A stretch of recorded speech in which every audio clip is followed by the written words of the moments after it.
Okay, so welcome to our podcast. This is a little bit different today because this podcast is a spin-off of our radio show.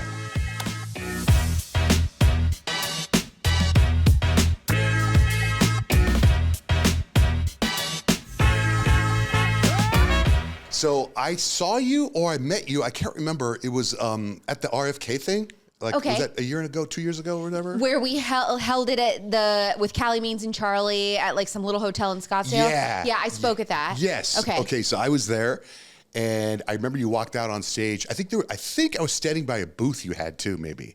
Possibly merch and stuff. Yeah, and so I was like, what's this? Because I was just talking to your assistant or your social media person of how to say the name of your podcast because I find it's hard for me to say. Yeah, that's okay. Sean Hannity skips it. Every single time I go on Hannity now, he just goes, Culture how do you say it? Apothecary. Apothecary. And what is that? Okay, so before we had pharmacies, right, we had apothecaries. Oh, yes. Yeah.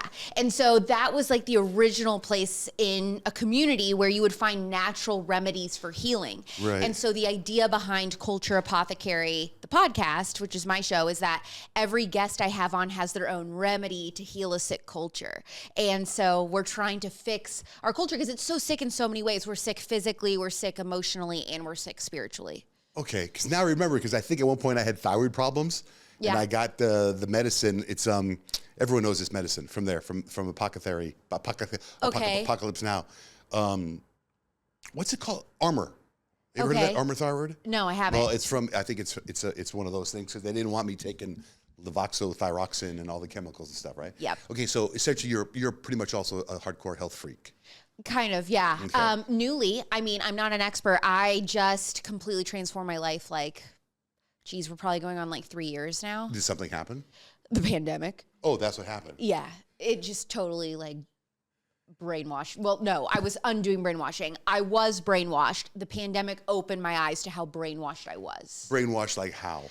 Just believing that there was nothing to question in our food, in America, that pharmaceutical companies wanted what was best for us, that the health insurance companies wanted us to be healthy.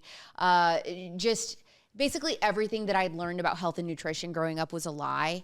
And I didn't fully understand that till they started mandating the vaccine. And then I was like, well, that's weird to me to tell people you have to take any medical product, that you're required in order to participate in society, basically. And I was super disturbed by that. And so that's like what kind of started me down the rabbit hole. Is that how you started your podcast? No. So I had come to Turning Point USA with this idea to do a pop culture show in 2019. So my background is in morning radio. I was doing Top 40 CHR for almost a decade. I started when I was 18 years old, dropped out of college. Yeah. Me too. Really? Okay. So yeah, my background is in radio and I loved it, but I was always open about my conservative beliefs.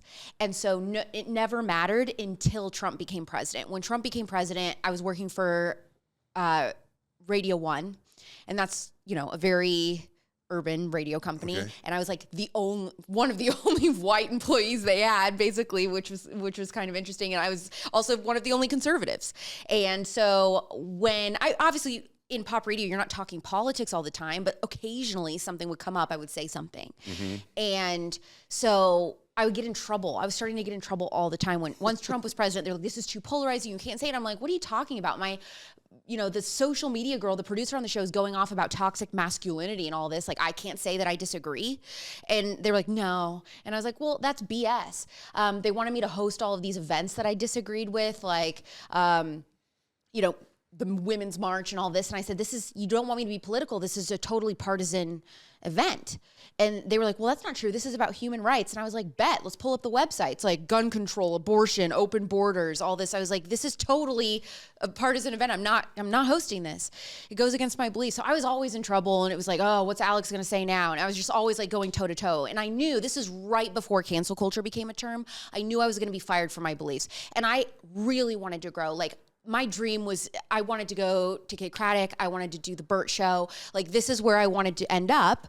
I know. And those are my friends. I know. And so like I had Burt literally, I had done everything. Like I was doing everything I could to grow in market size because I'd started in Louisville, Kentucky, worked up to Indianapolis, I took that show. We took that show from like 16th place to first in 6 months. What show was it? It was, so now that they've changed the format, but it was WNOW 100.9 in Indianapolis. Smiley? It was their competitor. So we were the first person to finally beat Smiley after like 20 years. Wow. Yeah. So I knew I had to leave, and I only knew radio. So I thought it was going to be talk radio, like conservative talk radio. And I had this idea for a pop culture show from a conservative perspective that I would do on air. And everybody was like, no one's going to listen to this. Like, the audience is very old, male. There's not an audience for this, for what you're trying to do. And so I was just really praying about it, trying to figure out that transition. And Turning Point USA reached out to me, which is Charlie Kirk's organization. And they were like, hey, we love that you're openly conservative, that you're young, that you work in media. We'd love to work together. And I was like, perfect. This is a sign. So I pitched this whole idea for this short format social media show that was pop culture from a conservative perspective. I said, my whole background is in pop radio. I do entertainment news for a living. Let me do this. I want to target young women and kind of introduce them to conservative values in a really like non-threatening way, which was, let's talk about Kylie Jenner and her thoughts on BLM, and then I'll just red pill you. That was kind of my idea. And so they said yes. Started doing that show. And then during the pandemic, I think 2021, they said, let's do a long form podcast. Like, your background's in radio, this would be better suited for you. You can keep the pop culture show, but let's also start doing interviews. So I started a podcast. And then while I was doing that, I started to get red pilled on food and pharma. And I started purposefully picking guests that were experts in this subject. And so I'm like, my mind is being blown learning everything I'm learning, and I'm sharing it with my audience. Their mind is being blown. My numbers explode. My analytics are unbelievable. I'm like, okay, every time I talk about health and wellness, these women are like eating it up, pun intended.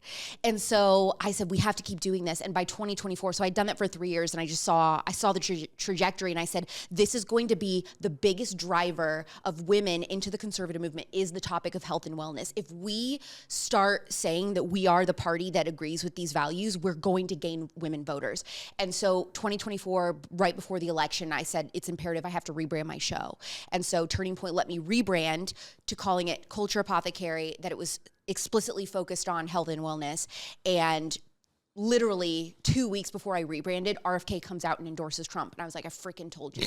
So then everyone was talking about health and wellness, conservatism, like, who's doing that? And it was Alex Clark. And then I happened to have the show that was covering this from a conservative perspective. And so the show blew up, and that basically changed my life. And I had the opportunity to testify at the Senate like a couple weeks after that, and that also blew the show up. So overnight, the numbers just went crazy, and Charlie was like, you need to run these again. There's no way this is correct. And we were like, we've ran them 7 times.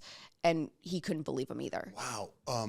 Is it weird, though, because when you do a radio show, you have instant interaction with your audience? Like, phones are ringing, but so you're taping a podcast, right? Yes. So how do you get the feedback? Comments?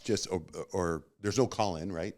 Right. There's no call-in on my show. It's not a daily news show or anything like that. So, I mean, we could tape with an interviewer and it doesn't come out for 2 months, So it is totally different than radio. I had to relearn a lot of things. You did. From radio. Did you have a consultant, some sort of podcast consultant, or you just doing it all yourself? Heck no. No. Okay, I was going to say. Turning Point's a nonprofit, and especially back in 2019, I was given one camera girl and said, figure it out. Like, we had no idea what we were doing. Turning Point had never done shows before. So Charlie really believed in me and was like, I think you can do it. But it was like, you're on your own, figure it out, And nobody had done a daily Instagram show, which is what I had created with Poplitics, the pop culture show. Nobody had done that yet. And so we tried that out. And it was also the first up and down video format show. So, it was formatted in such a weird way. It wasn't like side to side like YouTube. And so we were just figuring all that out before Instagram Reels existed, before TikTok, all of it. Okay, so now, like, I was actually watching some of your podcasts the other day. In fact, I was so excited to see the guy that you were bummed about that you had to Zoom with, the mental therapist guy. I see him all Dr. over. Amen? I see that dude everywhere. When I saw that you had him on, I was so excited. And then I was kind of like, though, you were like, look, I don't want to Zoom, but this guy's kind of a big deal. Yeah. Right? Yeah, I never amazing. Zoom. I know. We have all my my guests either come in person to Phoenix or I'll fly to them. And so it's totally different being able to be in person. So who have you flown out to do interviews with? Oh, just different like farmers or things like that, where it makes sense that I'm going to be, on a cool location and get to experience things. Like the Redmond sand thing. Yep, like going to the Redmonds salt farm in Utah. This upcoming week, I'm going to Hawaii to do a podcast swap with Bethany Hamilton, the girl who got her arm bit off by a shark. Yeah. Yeah, so that makes sense to go to her. What island is it? Is that Oahu?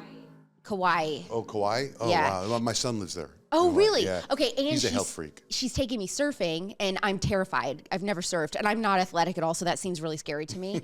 And so, she's taking me out there. So we're going to do like a little YouTube vlog as well as do the pod swap. So sometimes it makes sense for social media content to go. And she's like a big motivational speaker too, I think. Yeah, she does that, and she's also conservative, and she's been very outspoken about men and women's sports, specifically women's surfing. Right. Oh, really? I didn't know that. Yep. So when you said you started with one camera, what do you have now? One camera, one person.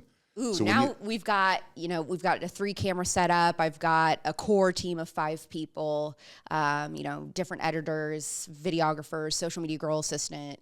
Wait, is that part of the 5 people or 5 people and you have editors? Those are the people. So with 5 people, you're able to edit, book guests, social media, do everything with 5 people. Yes, actually it might be 6 now. I think it's 6. That's pretty huge. Yeah. So wait, where are your parents from? Where are your parents right now? So my mom lives in Indianapolis. My dad passed away a year ago in December from glioblastoma, brain cancer, and heart failure. He was addicted to ultra-processed food, and I believe that led to all of his health issues that he ended up getting. He had multiple heart attacks. He was very obese my whole life, and then once he started getting super sick and having heart attacks, he dropped a ton of weight. He was so frail by the time he passed away. But we had been told in January 2024 he had the brain tumor and that he probably had about 18 months to live, and he didn't make it quite a year. So that was a big fueler for continuing the work that I'm doing, kind of waking up the American people to the state that we're in with the chronic disease epidemic. My mother died of glioblastoma as well. Really? GBM4. They told her that she had like 6 months. We were able to get her to go 18 months, but it was terrible. It's such a terrible disease. Can I ask you something? Sure. Did your mom end up having phantom smells at all towards the end? Boy, that is a good question. I was talking about this recently on this podcast too, that I had, I blocked all that out. It happened she died in 2011. Oh yeah. And it was such a, I was interviewing a cancer doctor. He was sitting right here, and I had 2 doctors right there that were telling me about this new stuff going on with cancer, which you'll probably love. And this doctor right here, he says to me, he goes, "You probably don't remember this, but I treated your mom." What? And I was like, what? And you had no idea? No, and he came on your podcast? Yeah, he told me in the middle of the podcast. Remember that? And I was like, what? Because, we were going to Barrows, and we were doing all that stuff there. And then we were obviously trying he was a naturopath, and we were doing that stuff. So when we tried the naturopath route, this guy, Dr. Rubin, and then he had to remind me. And I was like one of those guys like, oh my God, that's right. I remember that. Oh my God. But I don't remember the smells, but she went through it was just terrible. So my father died of a heart attack, right? 66 years old, in great shape, just died. Wow. And my sister and I, we were like, God, it's so terrible. Well, is it better to die like that, or is it better to have a long death? And then 2 months later, my mom gets a GBM, and we go through the 18-month ordeal, which was terrible. So you probably know what I'm talking about. Yep. It was the worst. And now I see, I'm kind of like you, where I'm very much into health and fitness and trying to be as healthy as I can.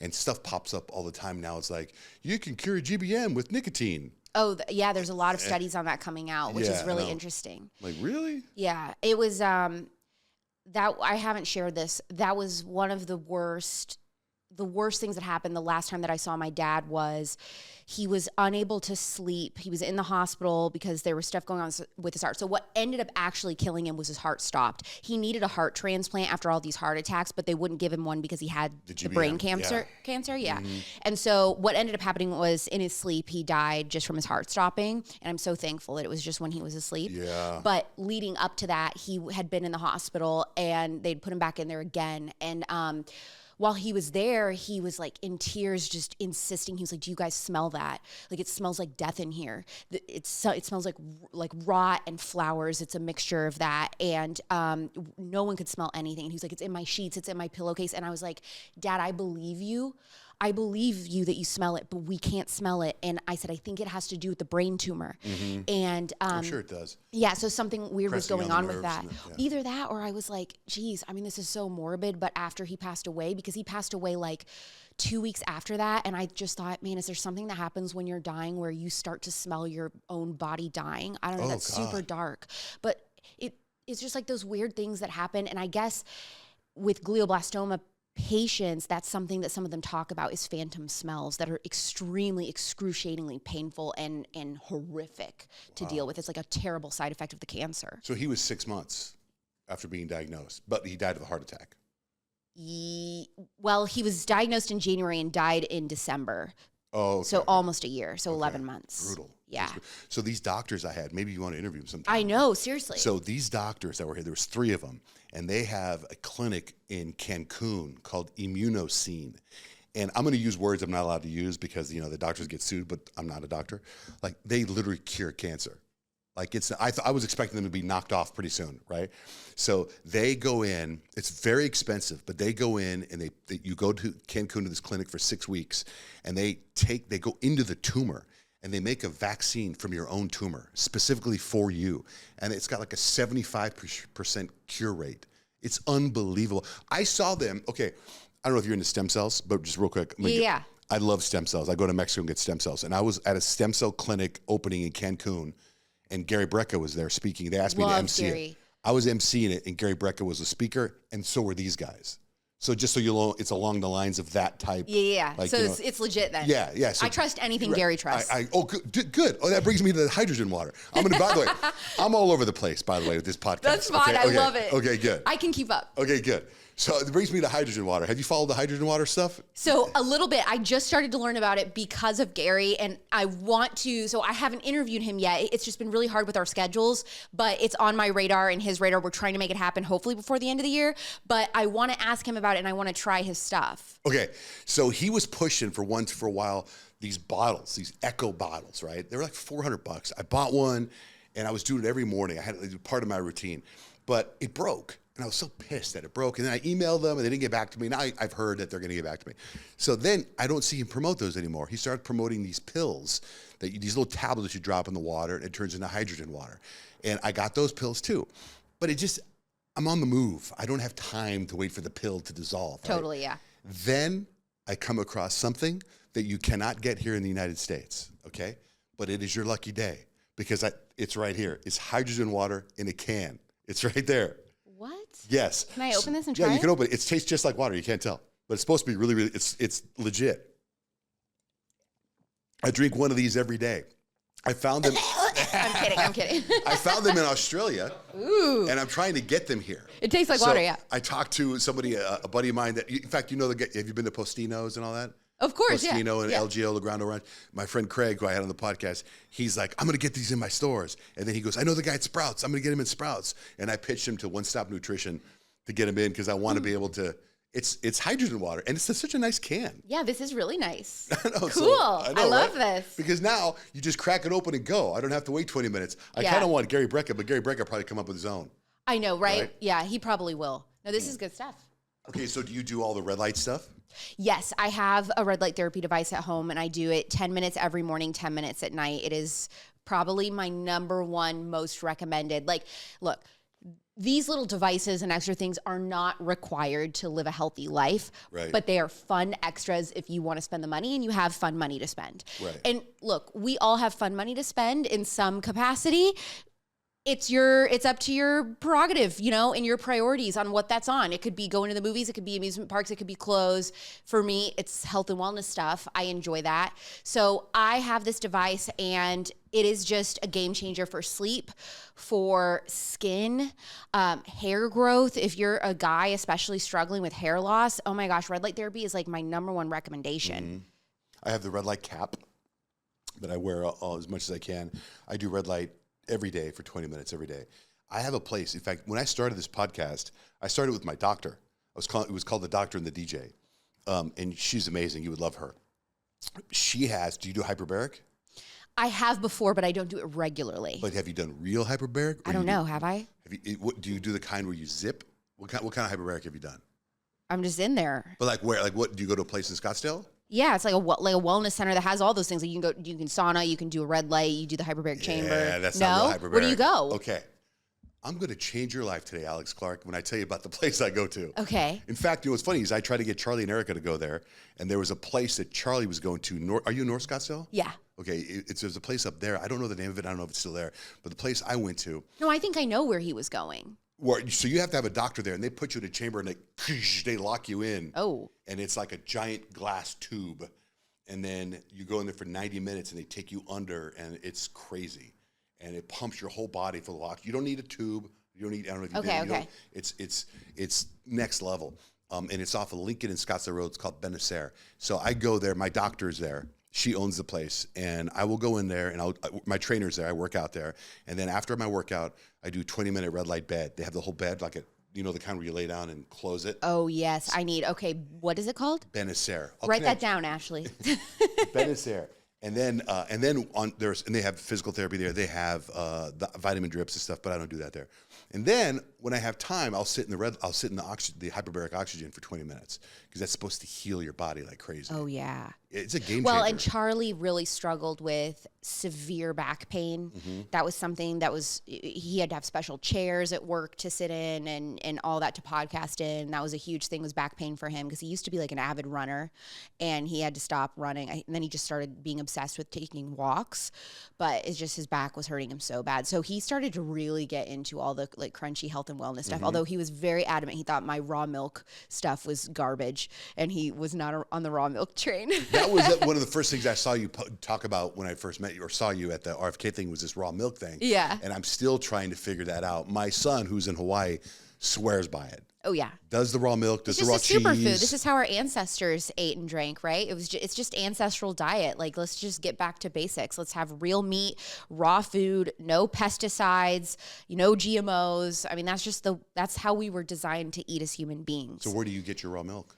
You can get it at Sprouts here in the Valley. Oh, you can? Yeah. They deliver it, and then it gets sold out pretty quick. But I think they deliver on Friday mornings. I found a farm in Gilbert that will deliver raw milk. Perfect. Right to your house. Oh, well, that's even better, yeah. Raw milk, and they also do the sourdough tortillas, sourdough bread. Yeah, it's pretty crazy. Ooh. Yeah, I got way into it for a long time. But then I kept thinking, I keep hearing bread is the enemy. You don't want to eat bread. So kind of true, kind of false. The differentiating factor there is you want to avoid bread if it is conventional flour. What we're doing to flour in America, like all the flour that you can buy at the grocery store is trash. I would stop buying it, even the organic ones. What you really want to do is get a flour mill and you want to get wheat berries and you want to grind them. This sounds so complicated and like it's going to take you 40 minutes. It doesn't. It takes 3 seconds. You make your own bread. So I don't yet, but it is on my radar. So I had to get through a move and all this, and I had no counter space at my last apartment. I was like, I'm getting this new apartment, bigger kitchen, and then I'm gonna get the bread machine, do all this. So the problem is, my dumbass interviewed the woman who is like the leading person on this, and then sold out all of the flour mills. Like people have been on back order for months. Mm-hmm. So this is my own fault. But anyway, so I interviewed this woman, Sue Becker, who's like a powerhouse genius on all things bread. And this episode went so freaking viral. And she talks about that, just the science behind why we need to be milling our own flour and how we're taking all of the nutrients out of flour. And so it's not even the gluten that is causing people problems. It's actually just the enriched, bleached flour crap. Right. And they're putting a bunch of preservatives and stuff on there so that it's shelf stable. And it's just not how flour was supposed to be. So before you make anything, you're making cinnamon rolls, you're making bread, you're making cookies, you just, whatever the amount of wheat berries is that you need, you just dump it in there and then it comes out and then it's just fresh flour and you use it right then and there. Right, because like the place I was telling you about that delivers tortillas from sourdough and sourdough bread, you got about 2 days before it starts turning into mold. And that is a good thing. Right. People have lost their minds. They think like, oh my gosh, I got this case of muffins at Costco and I've had it for 8 months and it has gone bad. Guess what? That's not food. Right. That is not food. I don't know what you're eating, but it isn't food. Your bread, your cookies, your baked goods, whatever you're buying, it should go bad. It should grow mold after a short amount of time. That's how you know it's living, breathing, real food that is fueling your body. Mm-hmm. If your food does not get moldy and it's been sitting on your counter for months, even years, my My chiropractor has a case of muffins that he's had since 2018. And there's no mold. That's how you know you're eating dead food. And so you're like, what is that doing to my body? And then everybody's like, I'm so sick. I'm so tired all the time. I guess this is normal because everyone in America feels this way. No. We weren't supposed to feel this way. You're supposed to feel great and have high energy and keep up with your kids and your grandkids. And you're not supposed to feel old until you're dead. Mm-hmm. That's when you're supposed to start feeling old. You're supposed to enjoy your retirement. You're not supposed to be on 12 different medications in your 50s. You're not. That is an exclusively American way. Right. Your chiropractor here in Arizona? Yep. Chandler, Dr. Mike Pierce, Empower Family Chiropractic. And he's so cool because he will... You go all the way to Chandler for a chiropractor? Because he's that good. Oh. And yeah, it is like a 45-minute drive, and I'm always late. You can ask their staff. And I'm going there actually right after this. I love them, and it's because he goes so far above and beyond just adjustments. So yeah, you can go in there and get cracked. Chiropractors hate when you say that word, but I love it. I'm a crack addict. He will take you grocery shopping and stuff and teach you how to grocery shop. He will teach you how to read ingredient labels. They have a whole case in their office of all these empty prescription bottles of people who have been able to change their life holistically in all these ways. And they're able to put the empty bottle there and be like, I'm done. It's over. Yeah, a lot of chiropractors, like I think Gary Brecka was a chiropractor. Yeah. Well, because they're the ones that are trained in understanding your whole body, how all these systems work together, being more natural. And then you had John Rockefeller came along and he was like, ooh, let's convince Americans that chiropractors and herbalists and naturopaths and all these people are quacks. Midwifery is quackery. And then we're going to just tell them that we all need prescription pills because he had all these oil byproducts he needed to put somewhere. So it's like a super sick and twisted whole fiasco. Do you try things that are different and new without knowing about it or researching it? Or do you, do you have back pain? Is that why you see the chiropractor? I just will get like super stiff and everything. And I think it's just good for you. And I also think that it'll help when things are misaligned. So different areas of your spine and your neck connect to different organs in the body. Right. So like, let's say you're constipated, you probably need an adjustment and then you'll poop like that. It's like incredible because things are off and then your body isn't able to communicate to those organs for them to work effectively. There's a guy I know. So I'm into anything. I'll try anything. And there's a guy I met. This is so crazy. He's like one of 3 people trained in the country to do this. And it's like so illegal, I guess. But he has a table. And I've done it. And a buddy of mine does it once a week. And you lay down on this table and he straps you in. And he cranks this table and he massages your back. It takes about an hour and a half process, right? And you got to put a mouthpiece in. And he puts this thing on. I got videos I'll show you because I've done it. And then you're relaxed. It's like I don't know what you would call it, but at some point he relaxes your body and pulls the bottom part and your whole spine goes. Yeah, it's decompressing your spine. It's nuts. Basically like the biggest adjustment ever at once. It's like for a second you think you're going to die. Totally, yeah. You think you're going to die. And the guy, he's a real estate agent and his office is in Chandler. And he has it in his back office and only his friends know about it. Oh my gosh. I've taken a couple people there. It's a little different. But you know what? I think like those are my people when they're like everything I want to do is illegal. Yeah, those are my people. Wait, what was like you said, you follow me. I'm all over the place. So your dad saw some of your success before he passed. Yes. So he was pretty excited. He was so proud of me, and he was like the type of person who would, every time he'd be out to eat or something, he'd be like, do you know who my daughter is? So that was super nice. But I was like, Dad, why don't you start kind of following some of the stuff I talk about? And he just was, my dad was, and I get this from him, he is so stubborn, so stubborn. And so he just didn't want to change. I mean, leaving the hospital after getting his brain tumor removed, the first places he wanted to go was Pizza Hut and Chick-fil-A. And I was like crying, pleading with him. I was like, Dad, I will literally make you pizza. I will make you chicken nuggets, but it's just going to be made without silly putty and crap ingredients. And it's like, oh no, just one time. And so I think that is an important point, is that most, he's like, it's just this one time or whatever. And I'm like, no, it isn't just this one time. Most Americans are eating dead fake food the majority of their meals, and multiple times a day and multiple times a week. Almost 70% of the standard American's diet now is ultra processed food. Okay. It's not real whole food. And that is what is causing all of these problems. And so my dad was in this mindset of everything in moderation. You probably hear that a lot. I hate that saying. That saying is garbage and it's killing people. And I think that if you tell your loved one, it's okay, everything in moderation when it comes to their food, it is a death wish for your loved one, because the truth is in America, there is no such thing. You don't want any poison in moderation. If I told you, well, your kid can drink bleach, it's okay in moderation, you'd be like, no, that's poison.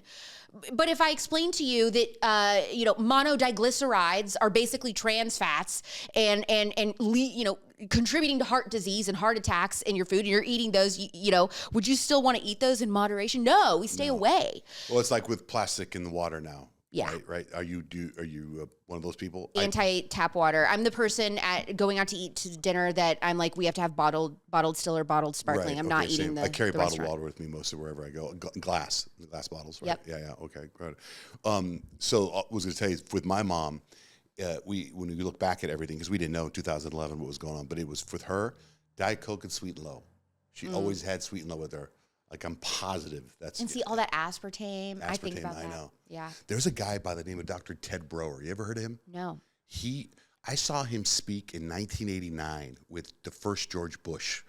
And he came out, and this guy's unbelievable. This guy's so far ahead of his game. If you could ever talk to this guy, he's a hardcore Christian. He comes out, he gets on stage, he says, these are 10 foods you should never eat. In 1989, he was like shellfish, aspartame, salami. I can't remember what else it was, but he had all this 10 things: alcohol, smoking, 10 things never to do. And over the course of the years since 1989, I've seen these things come up, and he was the first one to ever talk about it. Yeah. The guy's he's a little crazy, but I mean, I remember I've had him on my show before, and he walks around with a gun all the time. That's the thing, Does he live here? No, he lives in Florida. Oh, okay. I was gonna say, because you can open carry in Arizona. Well, the first time I saw him, he parks his bus outside, his motor coach outside. Then he comes in, he sets his gun down, ready to do an interview. And you're like, whoa, For you being so public and open about stuff, how do you handle threats? Because you must get them. Yeah. So after Charlie died, I got more death threats than I've ever gotten in my entire, what am I at now? 15-year career. I started my career in 2012. I don't know. I'm horrible at math. But yeah, so I've been working in media for this long. I've maybe gotten like one death threat. And then all of a sudden now I'm getting them. I have to check daily and then send those all over to security team. And, they do with that whatever they're doing. But does it bother you? Or, I mean, does it change anything? Does it make you want to say anything different? Like, you're going to stick to your true values, your beliefs? No, I'm saying the same things. That is exactly what Charlie taught all of us that have worked with him, and I've worked with him for over 6 years. And that was my first human instinct when he got shot. Later that night, I was talking to a bunch of other people in the industry, Brett Cooper, Ali Stuckey, like just different conservative commentators that are my peers. And I was like, I think we're done. We can't do this. Like, they're killing us. Mm-hmm. And they tried to kill the president. Mm-hmm. And that didn't work multiple times. And then moved on, killed Charlie. And, Charlie was the best among us by far. And so I think all of us were like, we have to be done. I mean, they all are married with kids and have families to think about. And then about a day later, we all like text each other again. We're like, oh no, we have to keep going. Mm-hmm. Like, Charlie would want that. He would be so upset and angry if we said we were giving up. Do you think you might take over speaking at the colleges? No. I mean, you could totally hang. No, I couldn't. That's the thing. That is such a special talent. And actually, I think you have it. No, I don't, because I think you do. The thing is, debate is not my forte. I mean, I have strong beliefs and I'll share my beliefs, but I don't. You just have to be on another level smart and to go toe to toe and like have all these facts like in the back of your mind. Oh. I'm the type of person that's like, let me answer that, but I'm going to need a minute to like look some stuff up. And that doesn't play well when you're doing like rapid fire Q&A. But I do speak on college campuses. So there's like a Rolodex of people that are within the, Speakers Bureau with Turning Point USA. And we do go talk to colleges, but it's like a planned talk, like I have a written speech and stuff. So I do that. And right now it's been different because of Charlie dying. So I'm talking a lot about that. But otherwise, I stick to like health and wellness topics and MAHA, Make America Healthy Again. Mm-hmm. And then, We do have people, though, that are gifted in that have kind of agreed to take up the torch and help us out by doing different tour stops. So like JD Vance, the vice president, is doing one. Ali Bestucky, who I mentioned, Glenn Beck, Megyn Kelly, Tucker Carlson. So Ben Shapiro, they're all doing different stops. And then they're doing Q&As to kind of, pick up the microphone, so to speak. But nobody's trying to replace Charlie, and nobody will replace Charlie. He's one and only. And so now I just think that's probably what it's going to look like, is Turning Point USA doing campus tours every semester on college campuses and just having different guests kind of fill in and do those. What do you do when you want to eat junk food? I don't ever want to eat junk food. You don't ever crave ice cream or a candy bar? So, okay. I never eat fast food. I will eat those things, but they're real ingredients. So I love ice cream. There's great brands that it's just real ingredients in there. There's no like xanthan gum, guar gum, Right. What? Like what brand? Like Grater's? Have you had Grater's ice cream? Oh my gosh, so funny you bring that up. So where I grew up in the Midwest, so I am a Grater's fanatic. I never hear people talk about Grater's. That's Oprah Winfrey's favorite ice cream. I lived in Cincinnati for a while. We had Grater's all the time. Yeah. Freaking drive-through Grater's. Yes. Yeah. Grater's is my number one favorite ice cream that nobody knows about unless you live in the Midwest. Right. But I don't know what their ingredients are, so I couldn't tell you. But in the grocery store, Strauss organic ice cream is phenomenal. Alex, Alecs ice cream is phenomenal. And Ice Cream for Bears is probably like one of the best. And so if you're at like a Sprouts or a Whole Foods or a Fresh Time, depending on where you live, you can usually see if they have those brands. So you weren't like this before your dad got sick, before COVID?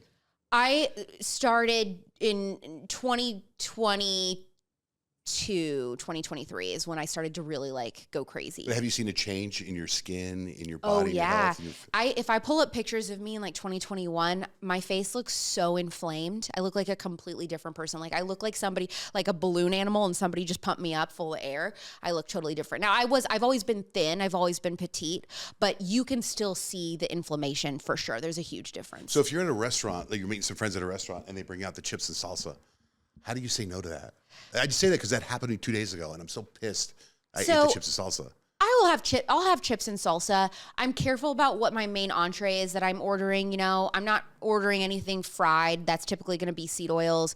I'm ordering some sort of protein and vegetable side item. So if I'm ordering a steak, for example, I'm asking them. And if you're going to a nice restaurant, they will do this. Like if you say, hey, I have an allergy. Can you please cook my steak in only olive oil or butter or beef tallow? They'll be like, sure. Well, I saw you put, I think it was today in your social media, the Ends. Yeah. I've eaten there before. Oh, the Ends is fantastic. Right. Tommy, who's the owner there, if you ever visit Scottsdale, you have to go to the Ends. Totally seed oil free, beef tallow French fries. Right, the French fries are crazy. Great food. Right. Oh my gosh, the biscuits there, insane. Right. It'll melt your face off so good. Yeah, that place. Where else do you go to eat around here that's healthy or that fits in your description? Obsessed with this place called Amelia's. Oh yeah, I've been there. Yep, that's really good for whether you want to go work there and have a coffee or something. Everything's organic, everything's seed oil free, or you can have lunch or dinner there, and it's so good. They also have amazing gluten-free pastries, which Isn't I that really where they like. have all the charcuterie? They bring it out in the. Yeah, I believe so. Yeah. Oh yeah. I think George and Gather in Chandler, that's a brand new seed oil free restaurant that's super good. They also, you can buy raw milk in there and stuff. They have all kinds, like a little store connected. No, there's a butcher shop on your way. Have you been to Arcadia Butcher Shop? Have you heard of it?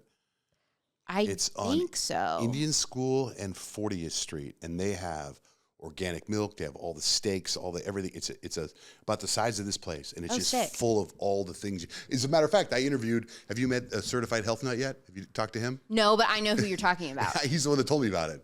And I went in there, and it was like, wow, we just bought everything we could find. Okay, love that. I'm gonna have to check that out. Yeah, and then I like Aubergine Kitchen. We have that now in That sounds Mesa. familiar too.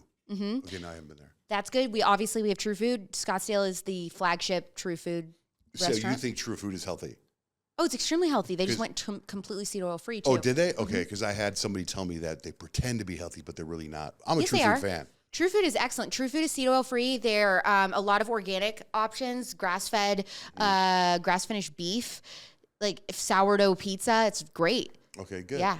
They have some organic wine options. They have different adrenal mocktail type of drinks and electrolyte drinks and stuff. Do you do electrolytes? Yes. Which ones? So I love my friend Taylor Duke's Wellness. She has a company, and so I do the Taylor Duke's Wellness electrolytes. I also like the Redmond Salt electrolytes a lot. Redmond Salt. I just did this thing. Have you met Jesse Itzler yet? Do you know who he is? No. Jesse Itzler. You know all these people. You need to give me a list of people I need to have on my show. I will because he's booked on my show the next time he comes to Phoenix. But he is the guy. His wife invented Spanx. Oh, wow. And he is this guy. Then maybe his name sounds familiar to me. Maybe that's why. He's got like curly hair, and he's got a company where he's running man. He's running. He does saunas. Do you do sauna? Yes. Yeah, I do sauna. I did sauna before I came here. Do you cold plunge? No. So my hot take on cold plunges is women shouldn't do it. I've heard that before too. I do not think women should do it. It is like a very, very small amount of women that should be doing it. And I have Hashimoto's. I have an autoimmune disease. So I really I run cold. It's really important for me to eat warming foods and be in warm environments, which is great for Phoenix. So I do not think cold plunge would be good for me. So I won't do it. Okay, wait. I want to get to your autoimmune disease. So you have Hashimoto's, which means what? Like my thyroid is attacking itself or something. And you've tried all kinds of stuff? Yeah, so like I'm supposed to be gluten-free, being careful about different foods that are coming up as like reactions to me, having a lot of rest, ideally staying away from dairy too. I'm not great about that. Have you researched stem cells? I have interviewed somebody, like we briefly talked about it in an interview, but I've been kind of scared because here's the thing about stem cells. Dr. Hyman and Dr. Axe both had like catastrophic, horrific. Dr. Josh Axe? Yeah, stem cell stories. Again, I'm about to change your life. Okay. So see, I hear people like you, and then my friend Brigham Bueller, like these people swear by stem cells. But Dr. Axe got fixed by stem cells. No, I think he got almost paralyzed, dead. He did. He went to the wrong clinic, and then he went to the right. So that place I spoke at, where I was the MC, and Gary Brecker was there. Josh Axe was speaking there too, and he told the whole story. He had pictures of everything. He was like paralyzed from some horrible thing that happened. That's what I'm saying. Then he went to the clinic that I went to, that Gary goes to, and he's fixed. Oh, well, maybe I should go do that then. You should talk to him. But let me tell you this. So I have a friend of mine. He's 34 years old. Great guy. He's actually my trainer. He's had ulcer colitis and pancreatitis since he was 16 years old, which is an autoimmune disease. And there's like 2 times a year he goes to the hospital for about a week. He's done all these meds for his whole life since he was 16. I talked him into going with me to Cancun. So the clinic I'm about to tell you about, and I get nothing. I promote what I believe in. Yeah, sure. They opened one in Cabo. That's where I was at the grand opening of that one where all these speakers were at. And I took him to Cancun. He goes to Cancun and it's an IV drip of about 300 million stem cells. And they're umbilical cord they're mesenchymal stem cells. They're not allowed here in the United States. You can only get them other places. People go to Panama, Colombia, everywhere. He does it in Cancun. And right after the drip, the doctor says to him, "I'm going to take you down here and get some Mexican food." And he goes, "I can't eat the Mexican food because my stomach." Doctor goes, "You'll be fine." He ate the Mexican food. It's been 2 years. The dude has been off meds. He's totally fine and healthy. And what I found out is the number one thing stem cells are used for is for autoimmune disease. Like, I bet you go down there. Oh my gosh, I need to do this. I love this idea. It's a game changer. Okay. It's a game changer. I'm going to introduce you to these people. Please, yes. In fact, these guys have been on Gary's podcast. Oh, great. Well, maybe I should have them on then to do a stem cell episode. You should have them on. The guy's amazing. Okay, let's do it. Let's set that up. Yeah, Rafael Gonzalez, the company's called ReHealth. He's based in LA, but he owns the clinic in Cabo and in Cancun. Great guys. When you go, how long do you stay down there? Well, it depends on what you could go down there and just get a drip and be up and back in 2 days. You probably need 2 days because they probably do half a drip. Since your first time, you do half the drip the first day and then the second half the second day. But like we were talking about Charlie's back pain, I got an MRI and my L5 is all screwed up. My doctor says you need to get stem cells. I went down to Cancun and I had to go to the hospital and they put me under and they injected my spine. They put drilled holes into my spine and they put stuff in my membrane and all over the spine, 65 shots. And then I had another drip of IV of stem cells and I'm totally fine. What does it feel like when you're getting it done? Well, just like you ever get an IV drip of vitamins? Yeah. That's what it feels like. But do you feel like energized after you do stem cell therapy or whatever you call it? Or do you feel tired?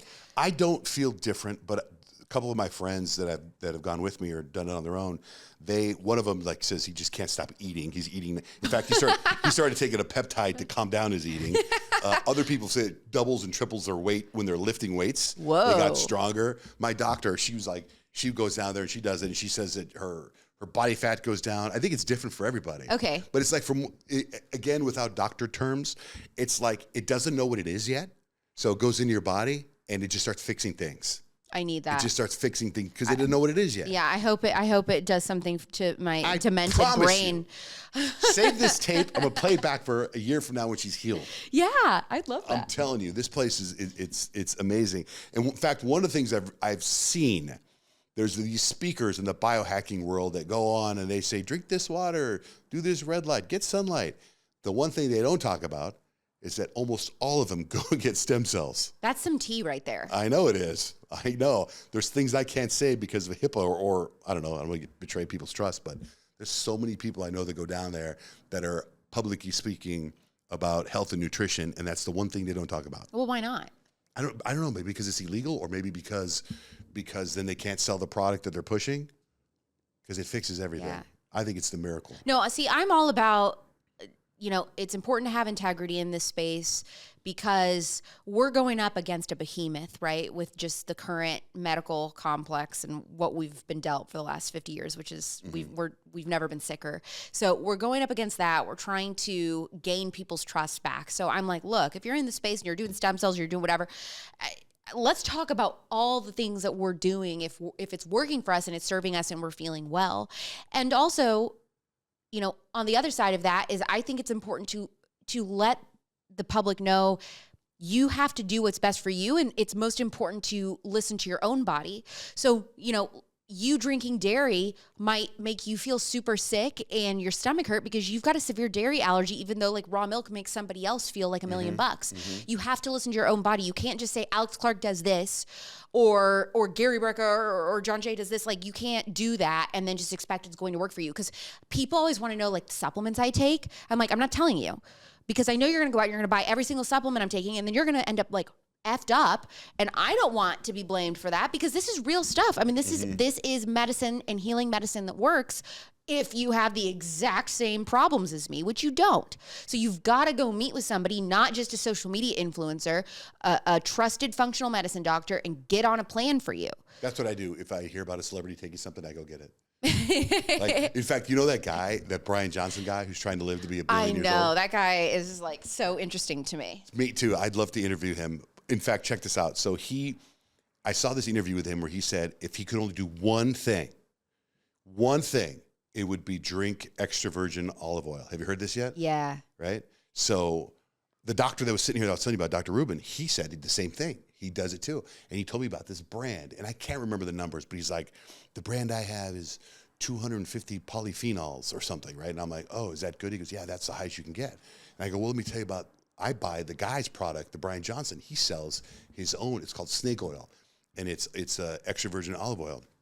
And I gave him a bottle, and he goes, "Oh my God, this has like 1,000 polyphenols." And I'm like, "Yes." I don't know what any of that means, but I take a shot glass of it every night. Yeah, I have this teeny tiny olive oil shot glass, and I haven't actually done it yet, but I've heard of people saying that in the morning with a little splash of lemon juice in it. Oh, I don't do the lemon juice. Are you supposed to? Well, a lot of people do just, I don't know, maybe for taste or benefits, but they just do that and then that's down the hatch first thing. And I haven't started doing that, but now maybe I will. Maybe I'll add that in. It's supposed to be why is this guy who's trying to live to be 1,000 years old, this is the one thing he would do. Yeah, yeah. Right? He also does the red light therapy, all that stuff. I do everything I can. Because I got 3 boys and I'm trying to be around as long as I can. Yeah. Right? By the way, also, I'm going to jump back to your mom and dad for a second. Your mom, she's still around. Yep. She must be so proud of you and your success. Thank you. I think she is. My mom and dad were high school sweethearts and she's never known a life without him. So she just sold their house and just got her own house by herself, smaller, that makes sense for being alone. And I'm going to be seeing that for the first time on Thanksgiving because I haven't gotten to go visit and see the new house yet. So yeah, she's hanging in there. I think, she's lonely. Do you have brothers and sisters? I have a brother who lives like 5 minutes down the road from her. So he's been a great help in helping her out with everything, but it's hard for me because I live on the other side of the country and she's in Indiana. But yeah, I mean, both my parents are proud. They're Christians, conservatives. That's how I grew up. So all the work that I'm doing, I think is really beyond any of our wildest dreams. I mean, last week I went to New York to the Fox News headquarters and was doing Fox News Live. And that was the weirdest thing for me as a kid who grew up on Hannity and Combs and Megyn Kelly and Bill O'Reilly. And then to be there in person was like really tripping me out and be like, I'm on here. And that's just, it's wild. It's weird for my mom too. Cause like that was on, we watched that as a family every day. No, I remember at the radio station, I work for iHeartMedia, do a radio show, and there's like 8 radio stations in our building. And, I know some of them, there's like a conservative talk show and a radio station. And I was going to the bathroom, I had to go pee. And I remember there was a guy, like a security guy at the door to the bathroom. And I was like, that's weird. And I walk in and I'm peeing at the urinal and it's Sean Hannity right next to me. No way. Yeah, and I'm like, oh my God, no way. You got to pee with Sean Hannity. I was like, no way, what are you doing? Oh, that's why the security guard's out here. It was like, so to actually be there doing the stuff with him is different. Yeah. I only got to pee next to him. Yeah, you got to cross streams. So, I mean, that's pretty big. We didn't cross streams.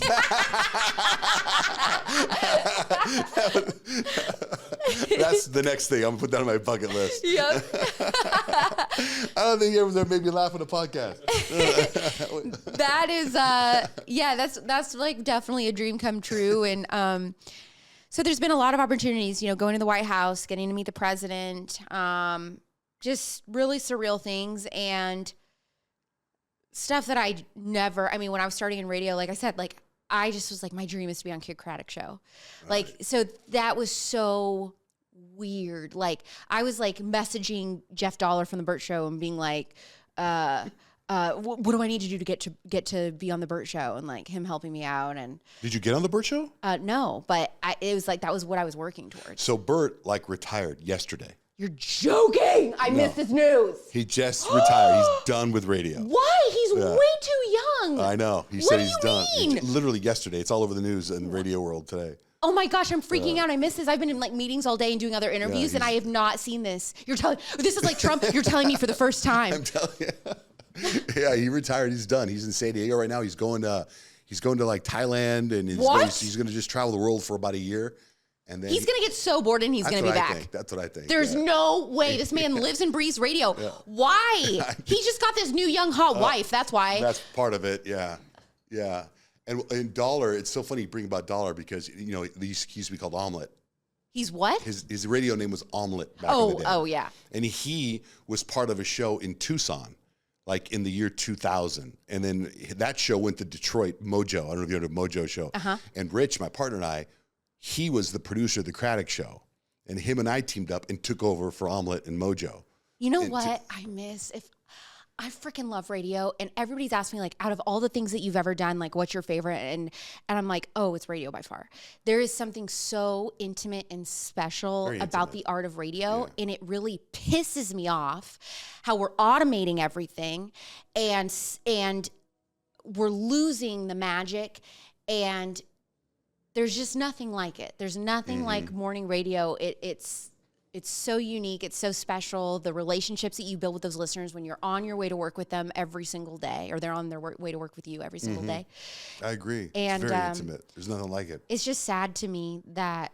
Well, that's not happening everywhere. I know it's not happening everywhere, but it's sad to me that a lot of companies they don't care about unique talent and finding special talent and keeping it local and unique to markets. Now. I mean, right. That's what I'm saying. It's one person that's doing 12 stations. Right. And I just think that's sad. I think it's important when there's something going on in Phoenix to have a local Phoenix person being like, Charlie Kirk was shot. Right. You know what I mean? Yeah. Not somebody from frickin' the suburbs of Mankato, Minnesota. Right. Like talking about, you know what I'm saying? Yeah. You know what's so weird about the Charlie Kirk? I mean, there's a million things, but when it happened, so like, I've been friends with Erica for a long time when she was Miss Arizona, right? Yeah, She'd come in the studio all the time and stuff. And so she did some wonderful things for my family. My son Dutch, when he was a senior in high school, this is so crazy. He wanted to meet the president of the United States, and Erica made that happen. Wow. Right? I mean, and that's when we met Charlie and everything. They were so nice. And when he got shot, immediately I posted, please pray for my friend's family. And oh my God, the backlash I got immediately was insane. And I was like, whoa, I didn't give you my political beliefs. All I said was pray for my friend's family. And it just went sideways. Yeah. You know, you must experience that kind of stuff a lot. Or maybe now you're at a certain place where people know you are what you get. Like with me on the radio, you know, it's like when Michael Jordan used to say, I don't lean politically any way because both parties buy shoes. Yeah. Right? So it's like being a CHR show, you don't lean a certain way because then you lose half your audience. Yeah, but you know what's bold to me is that they're all doing that on like hip hop formats, urban formats. They're all political. Like Russ Parr in the morning, like shows like that. They're all political. Right. But for some reason, CHR, when you go another way, you can't reveal who you vote for when you're in CHR, which I don't understand. I feel like it's a total double standard. I don't get it. I think it's important to have people on one show with different beliefs, like have a producer or somebody that's gonna, you know, represent a different view so that it's interesting conversation. It's not an echo chamber. And then somewhat everyone in the audience is like, oh, I relate to John. I relate to, you know, Jessica. Like there's somebody for them to relate to. You should be able to work together. You should also be able to be friends with different political views. And apparently all hell breaks loose if you do. And that's what, like, I was at dinner the other night and somebody at this dinner said, you know, here's the thing, like, I want everybody to get back to like what we were after 9/11, like kind of kumbaya and like we're all Americans type of a thing. And I was like, I wish that was the case. Unfortunately, you have one side that wants the other side dead. So how do you do that when they're killing us? So I feel very strongly like that ship has sailed, basically. There's like a few people that are kind of like in the middle. Maybe they're still a little bit open-minded that you can kind of move over. But you have to come to the reality that there is disturbingly enough a section of America that genuinely believes if you have the wrong political beliefs, it's okay to resort to violence and death. What do you think of people in the media, like the nighttime shows, the late night shows? And I think that if they were smart, they would put someone like Theo Vaughn. Oh, he's great. At night. Right. If you want to revive they can't. Late night comedy, you have to actually get a comedian. You have to actually get somebody funny. I think SNL has started to like work their way back and agree. They're getting a little bit better. Like I'm actually enjoying some SNL stuff for the first time in years. Because they used to be just mean. Yeah. Well, and just like, again, they got into this cycle in Trump's first term of like, all we have to do is just bash conservatives all the time. Well, whether you're conservative or not, I don't understand how that's funny or like entertaining. I'll tell you on the other side, I actually really like Bill Maher.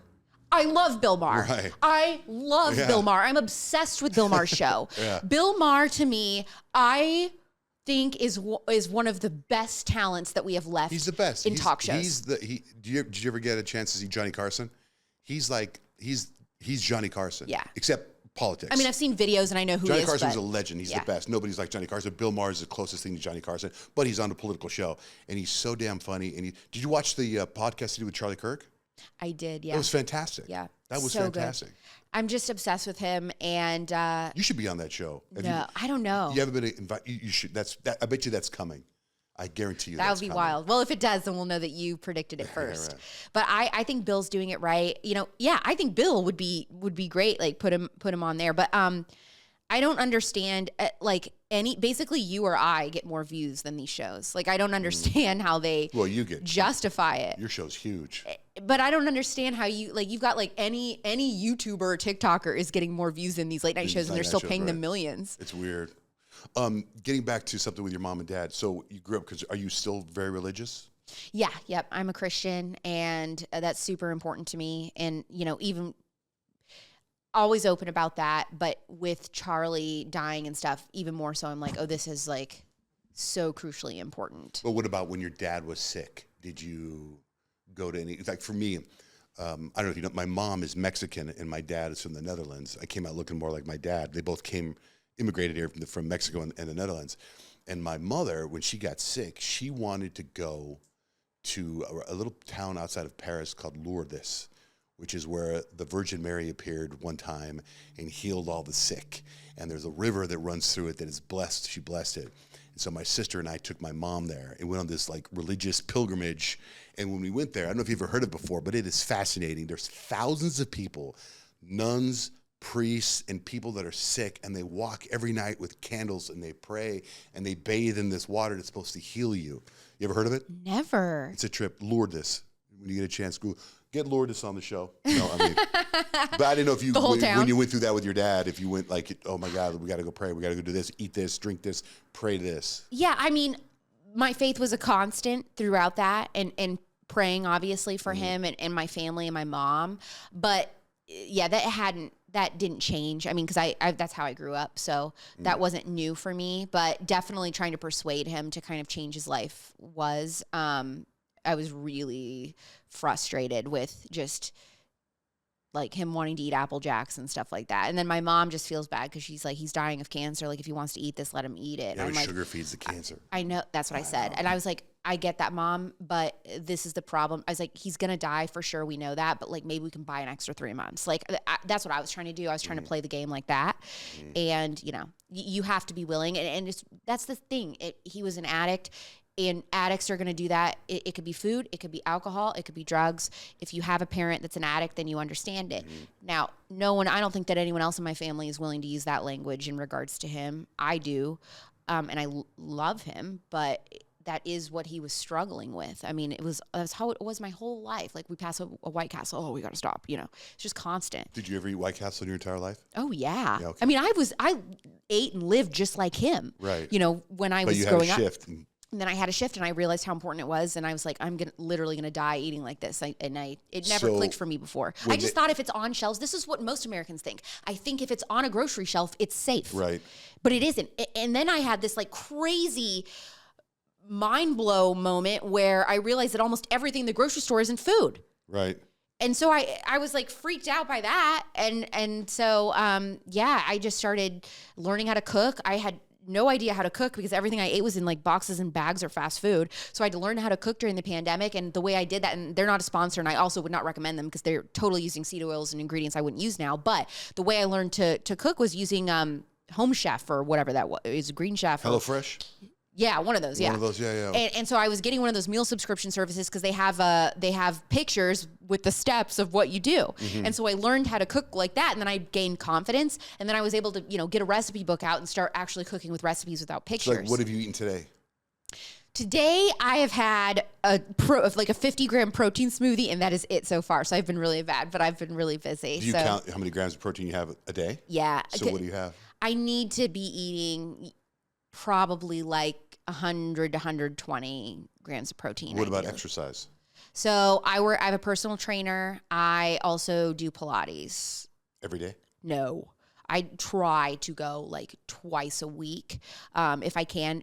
What's crazy is I am gone constantly. Like I'm almost in a new city every week. But when I'm home, I try to work out 2-3 times a week. Do you take food with you?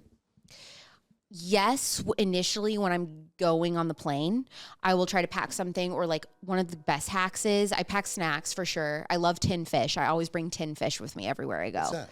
Just like fish in a tin.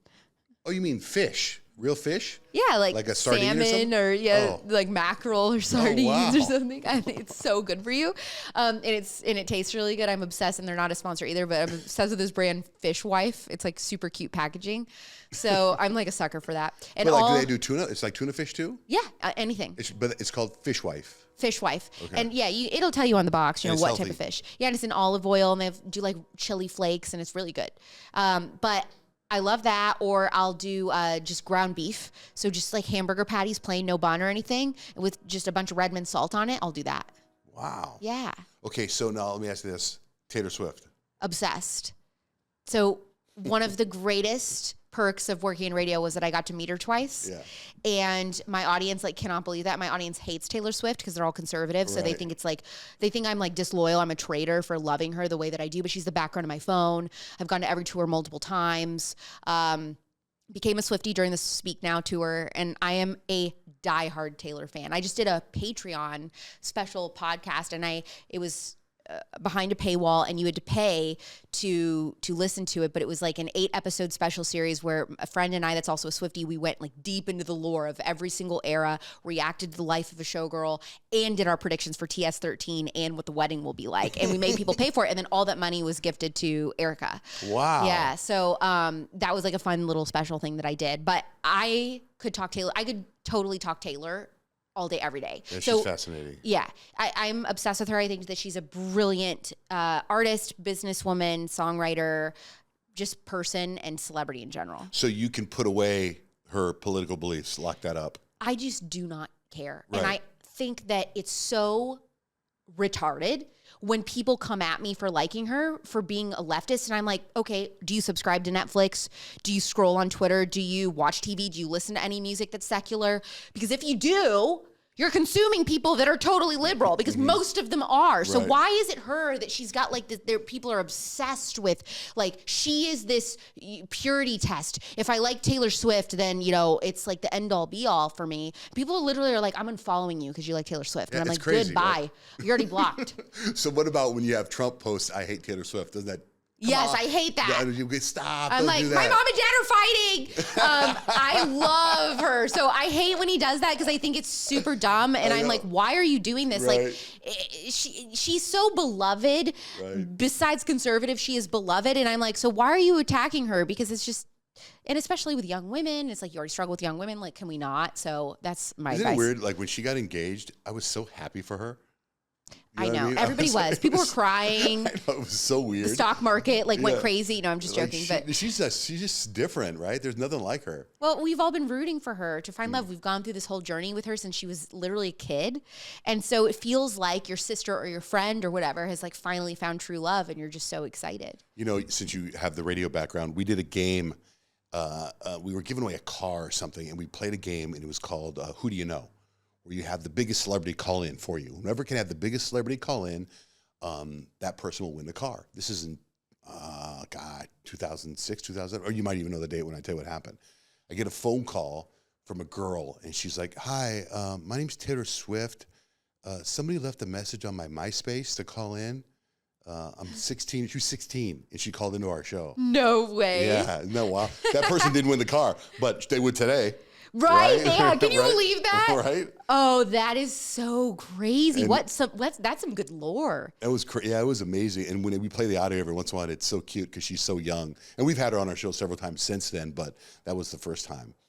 So when you said you met her, did you get pictures with her? Yep, we got pictures, and the first time I met her was during the Red Tour, and I asked her about her cats, and she told me she loved my dress, and I'd picked this dress out of Anthropology that I knew she would like. I was like, I know Taylor would like this dress, and that was one of the first things she said. Oh, I love this. Where did you get this?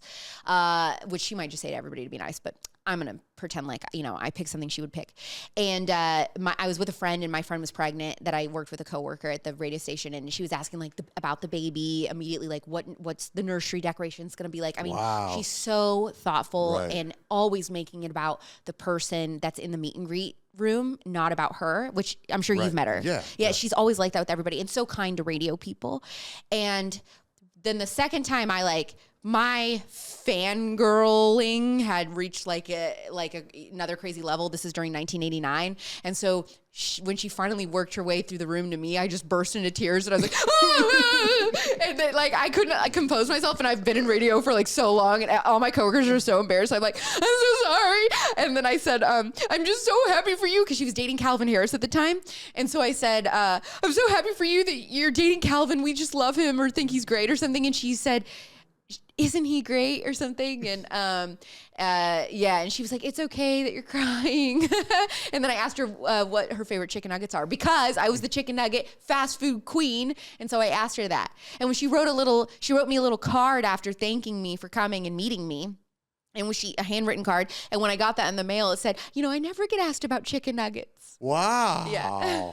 And now you don't eat chicken nuggets. And now I don't eat chicken nuggets. Yeah. Wow. Yep. And she wouldn't talk to me now because I'm conservative, and you don't think there'd be any way that she would eat it up to come sit down and talk to you? I mean, you never know. No way. You know how she is. She's so particular about who she's going to let interview her now and stuff. She's not coming on a Turning Point USA podcast. I was so bummed when she announced her album she did like 6 radio stations. In BBC New LA or London, and then of course Z100 New York, and not us. And I was so bummed because we used to be part of that. And yeah, but she's something else. So you happy with Travis Kelce? Have you caught yourself watching a football game? Oh, all the time. Yeah. Watching the games, looking for Taylor, and so happy for them. I think that he's perfect for her. I think there might be a little bit down the line. I could see her struggling with just wanting to have kind of like a creative person to, you know, what she had with Maddie Healy. I think that's why she felt like they were soulmates.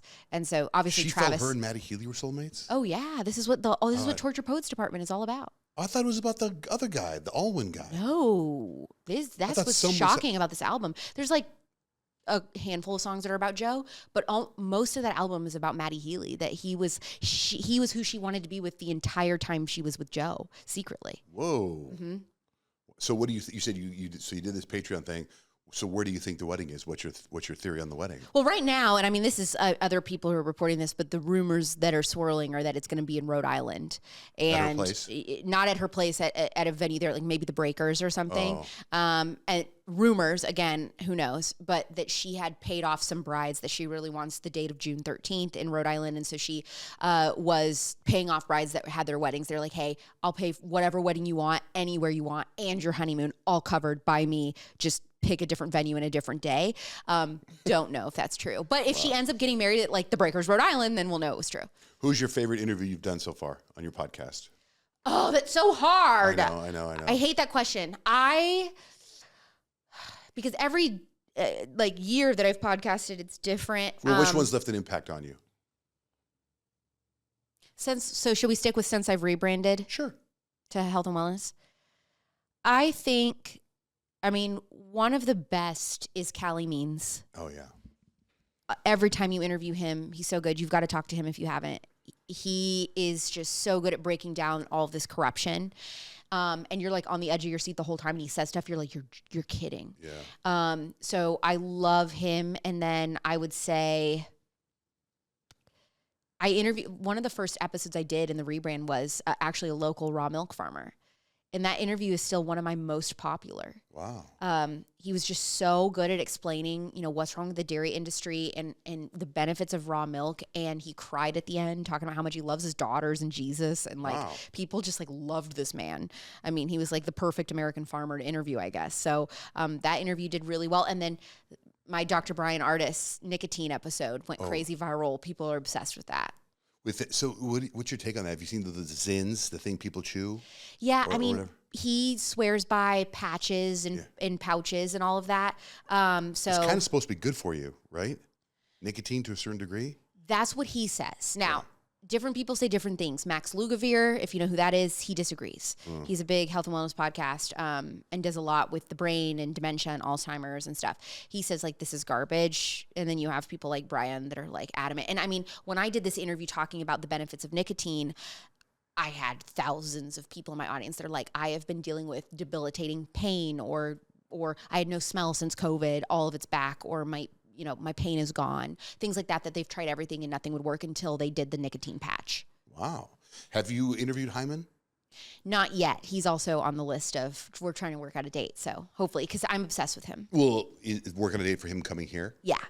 Oh, I'd like to work on that date together. Maybe you can do my podcast, yours. I was walking through the airport one time, and that dude, he's coming up the stairs, and he's wearing Jesus sandals. He's got a scruffy beard, and he's on his phone. And I walk up to him, I go, oh my God, Dr. Hyman. And he looks at me and goes, yeah. I go, I'm a big fan. I want to have you on my radio show. And he gives me his cell phone number. Nice. He goes, I'm on the phone with my wife right now. And he goes, hold on. Here, call me. And he gives me his number. He goes, text me. And I text him right there in front of him. And I go, I just text you. And I get on the plane, text you back. And he goes, okay, great. We'll plan on it. And I haven't followed up yet. Yeah, you need to do that. He's really, really cool. And I would say he was a really neat person to meet. I love Dr. Will Cole. He's one of my favorite people in the space. Dr. Josh Axe is so nice. And I love, love, love Gary Brecka. Yeah. Just probably one of my favorite personalities I've met. I'm surprised Josh Axe didn't talk about how the stem cells fixed the problem. I need to have him back on and then ask him about that. When did you talk to him? Because, I mean, there was a point where the dude was January, January 2025.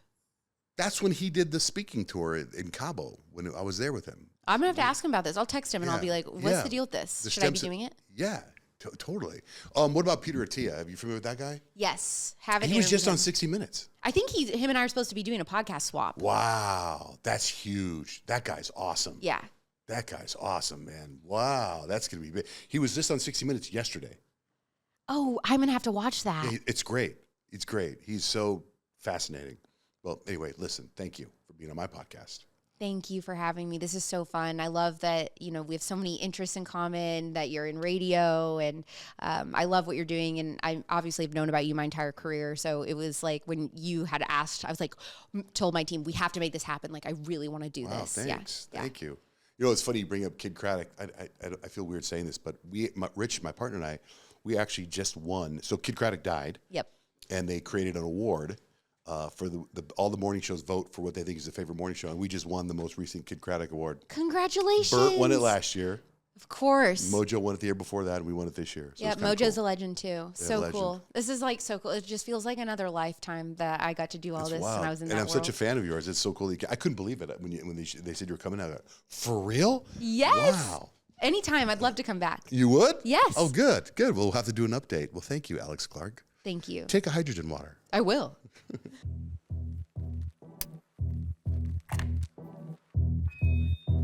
Okay, so welcome to our podcast. This is a little bit different today because this podcast is a spin-off of our radio show.